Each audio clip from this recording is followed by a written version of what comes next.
"I'll take the unwanted one," said the Duke of Dellamoor, and the whole drawing-room went silent, for no one had expected the cold man by the fire to speak at all. He had come to Thornfield Grange to collect a debt, not a wife. Edmund, 7th Duke of Dellamoor, held the mortgages on half the county, and Sir Roderick Thornfield's were among the worst of them. A fortune borrowed against a failing estate and never repaid, and now come due at the worst possible moment for a man with 3 unmarried daughters and no money to dower them.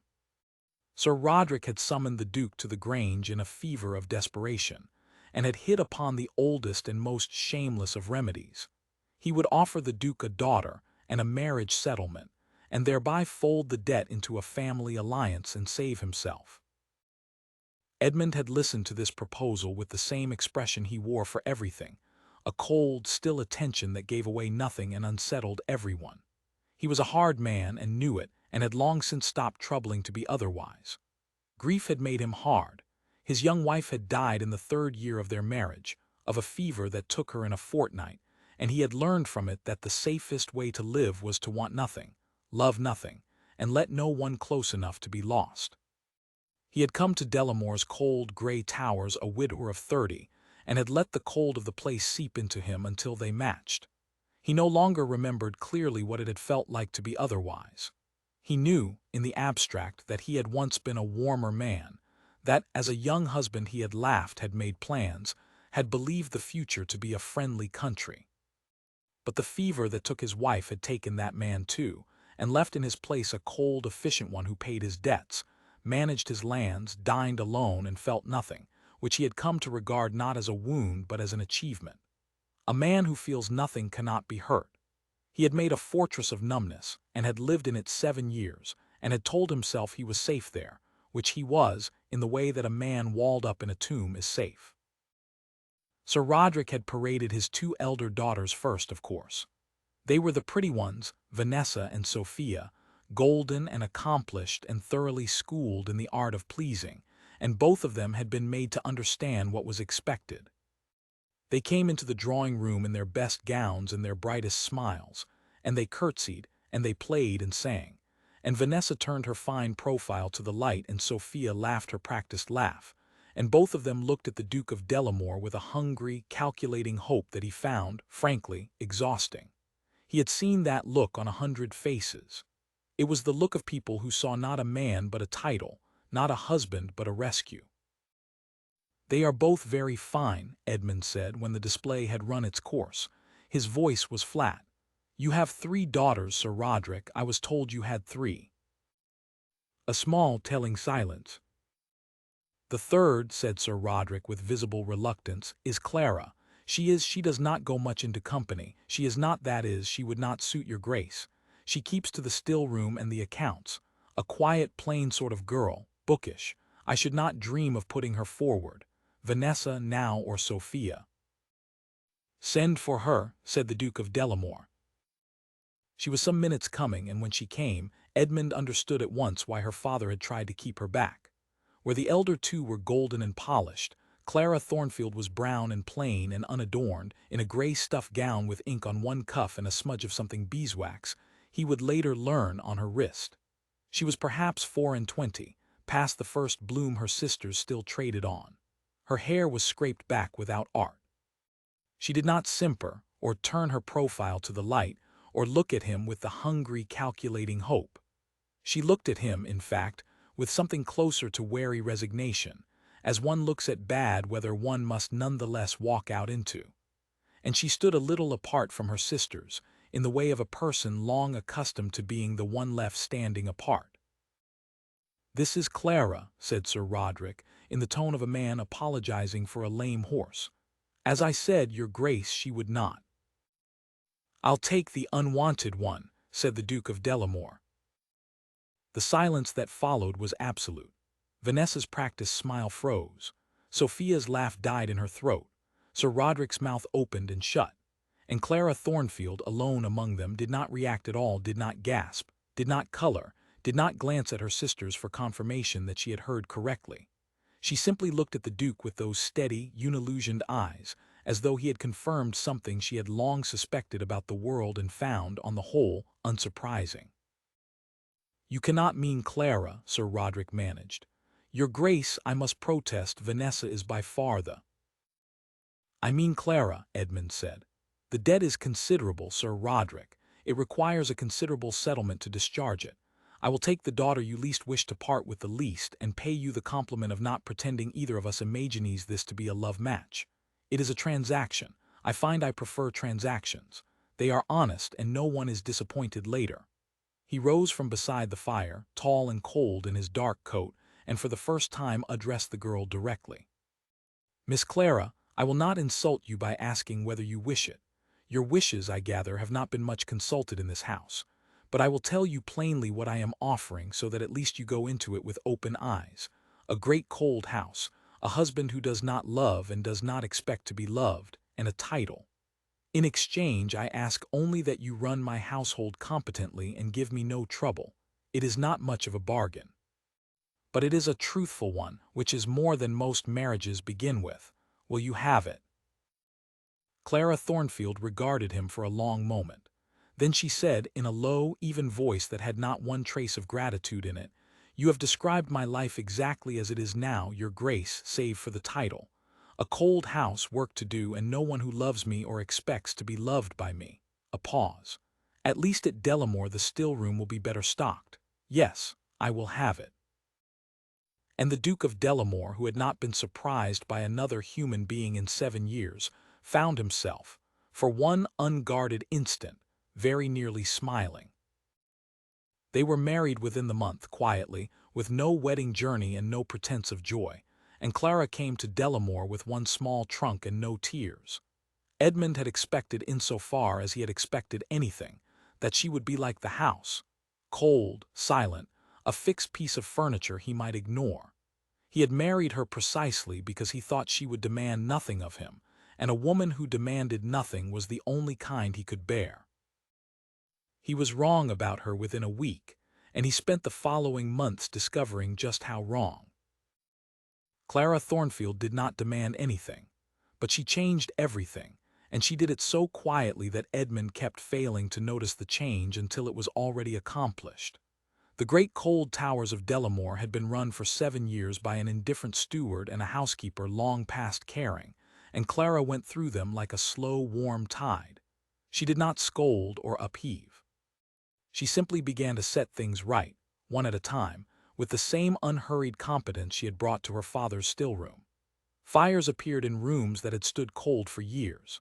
The account books, which Edmund had let slide into a genteel chaos, came back to him balanced to the penny in her small, neat hand, with quiet notes in the margin: "This tenant's roof will not last another winter. The home farm is being cheated on the corn. Your steward drinks." She was right about all of it, including the steward. She asked him for nothing. That was the thing that got under his skin in the end, that she kept, to the letter, the bargain they had struck. She ran his household with a competence that made his life immeasurably easier. She gave him no trouble. She did not weep or reproach or angle for his affection, or do any of the things he had armored himself against. She dined with him in near silence and bade him a civil good night and went to her own rooms, and asked nothing, and expected nothing, exactly as promised. And Edmund, who had married a woman precisely because she would ask nothing of him, found to his considerable annoyance that a woman who asks nothing of you becomes, in time, the most interesting thing in the house. He began to watch her. He told himself it was to assure himself the household was well run. It was not. He watched her because she was, he slowly realized, the first person in 7 years who treated him as a man and not a title, because she had entered his cold life with her eyes open, having been promised nothing and given less, and had responded not with resentment but with a kind of clear-eyed, unsentimental care that asked no thanks. She warmed the house not to please him but because cold houses ought to be warmed. She mended the tenant's grievances not to win his regard but because grievances ought to be mended. She was, he understood with a slow astonishment, simply good, plainly, unshowily, competently good, in a way he had not known people could be, and it disarranged every hard thing he believed about the world. One evening he came upon her in the still room she had claimed and restored, and stood a moment in the doorway watching her work by candlelight, her sleeves pushed up and her brown hair coming loose, grinding something fragrant in a mortar. She looked up and saw him, and did not startle, and did not put on any face for him. The old cook had rheumatism, Clara said, as if he had asked. This will ease it. Did you want something, your grace? No, said Edmund, and found, standing there, that this was not true. He wanted something. He did not yet have a name for it. The house is warmer, he said instead, since you came. Houses generally are, when someone lights the fires, said Clara, and went back to her grinding. I did not mean the fires, said Edmund, and left before he could say anything more foolish, and lay awake a long time that night in his cold ducal bed, disturbed by a warmth he had spent 7 years learning to do without. The servants noticed the change before he did. The old cook, her rheumatism eased by Clara's preparation, told anyone who would listen that her grace was a saint sent to soften the master's heart. The new steward, for Clara had been right about the old one, and Edmund had quietly pensionied him off, reported that the tenants, who had feared the Duke of Dellamoor for years, had begun to speak of the Duchess with an affection that spilled, by degrees, onto her husband. And Edmund, who had never in his life been spoken of with affection by anyone, found that he did not dislike it. He found, in fact, that he had begun to arrange his days around the small chances of her company, a matter to consult her on, a passage to show her, an excuse to stand in the still-room doorway and watch her work. He, who had wanted nothing for 7 years, now spent his hours inventing small wants, all of them her. He would not have admitted it under torture. But the whole cold house could see it, and had begun, cautiously, to be glad. He began, cautiously, to seek her out. He asked her opinion on the estate and took it, because it was always sound. He fell into the habit of lingering after dinner, and found that when he stayed, she stayed, and that she had a dry, quiet wit that revealed itself only to a patient listener, and that she read everything in his neglected library and had opinions about all of it, sharp and funny, and her own. He learned that she had run her father's entire household since she was 16, unthanked, while her sisters were groomed for advantageous marriages, that she had never once been taken to London, never had a season, never been courted, because she had been too useful at home to be spared and too plain to be worth the outlay. She told him these things without self-pity, as plain facts, and it was the absence of self-pity that made Edmund want, obscurely and fiercely, to go back to Thornfield Grange and set fire to it. You are not plain, he told her once, abruptly, in the middle of a conversation about drainage, surprising them both. Clara looked at him with those steady eyes. I have been told I was, all my life, by people with no reason to lie, she said. You are the only one who has ever said otherwise, and you have a reason to be kind, having bought me. I would rather you did not, your grace. I have made my peace with what I am. Flattery only disturbs the peace. And she returned to the subject of drainage, and Edmund, rebuked, said no more. But he thought about it for a week, and understood that she had built her whole calm self on the foundation of being unwanted, and that he had married her by calling her exactly that, the unwanted one, in front of her family, and that the word had gone into her deeper than he had known, and that he had a great deal to answer for. The trouble, when it came from Thornfield Grange.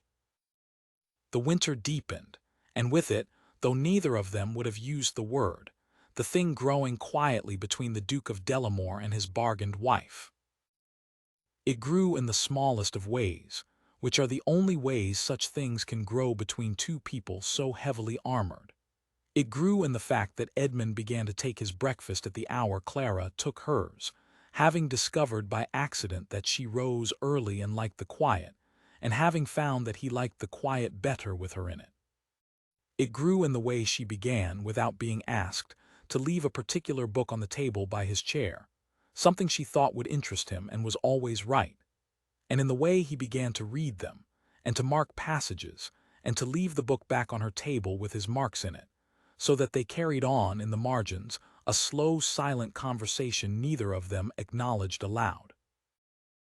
It grew, above all, on the night the great chimney in the west wing caught fire.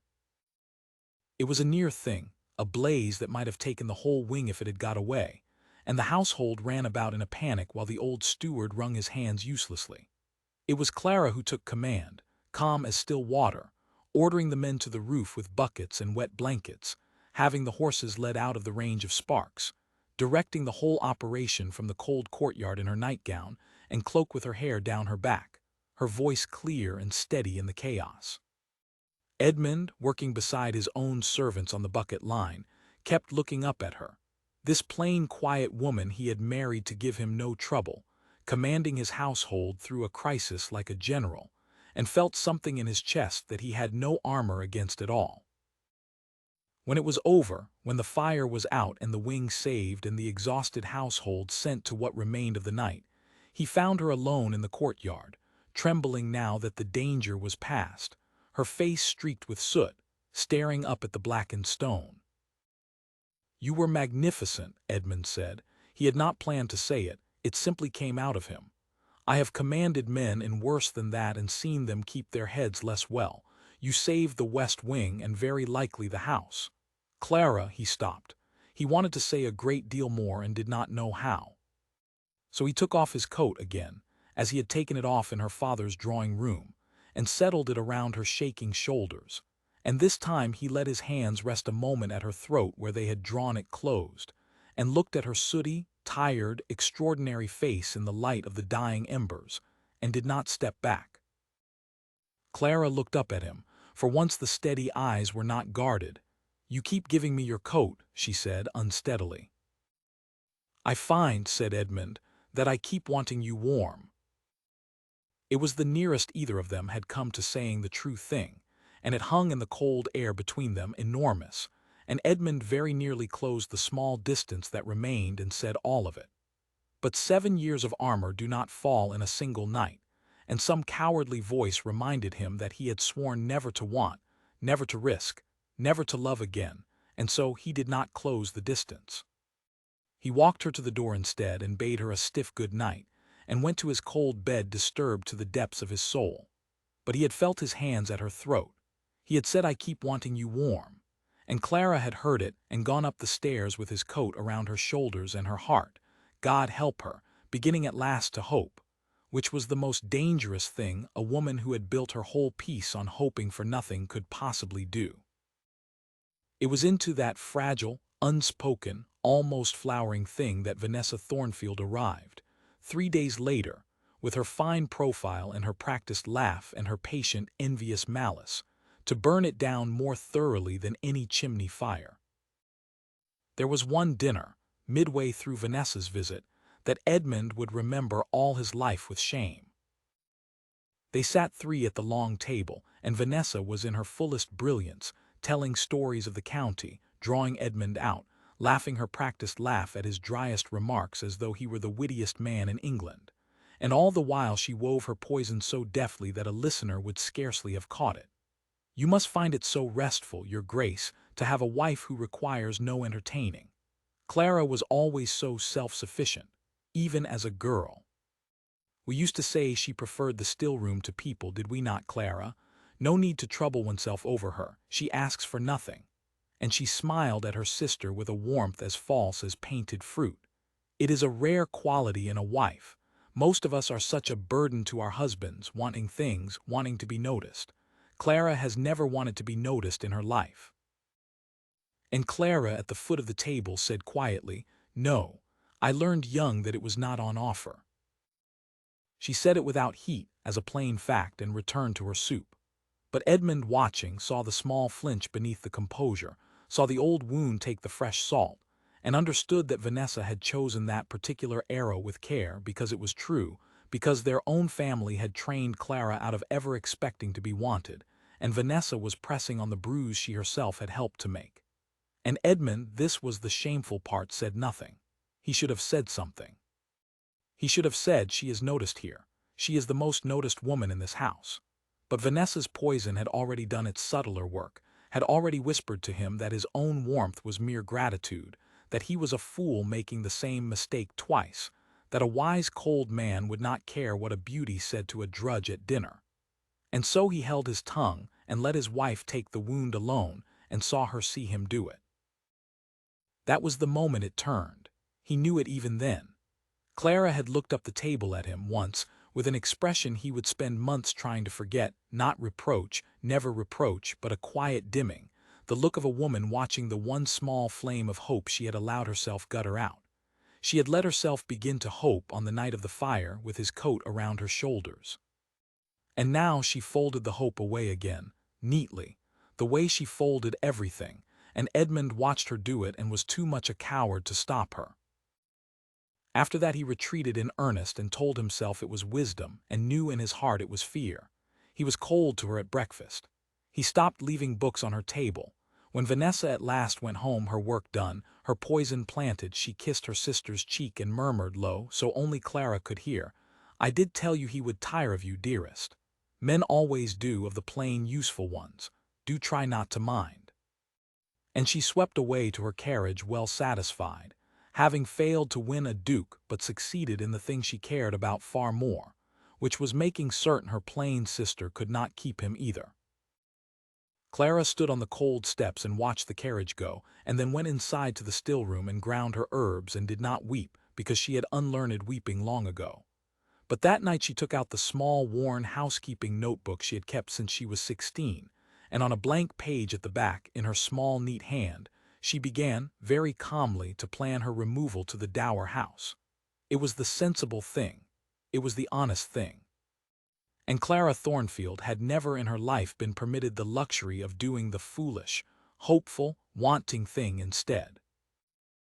She did not know, she could not know, that at that same hour, 3 rooms away, the Duke of Dellamoor was sitting alone before his fire with an unread book in his hands, hating himself, and beginning, slowly, painfully, 7 years too late, to understand that the safest life is not the same thing as a life worth living, and that he was about to lose the only warmth his cold house had ever known through nothing but his own failure of nerve. So Vanessa's visit did its cold work, and by the time she drove away the damage was done. Edmund had retreated behind his old walls, and Clara had folded her small hope neatly away, and the warmth that had so nearly flowered in the courtyard on the night of the fire had frozen over again as though it had never been. And in the quiet days that followed, Clara did the only thing her pride and her bargain allowed. She released him. She came to him in his study one evening when Vanessa had at last gone home and stood very straight and said, "Your Grace, our arrangement was that I should run your household and give you no trouble and that neither of us should expect affection. I have kept my half, but I find the house has become difficult for me of late, and I would not have you think it your doing.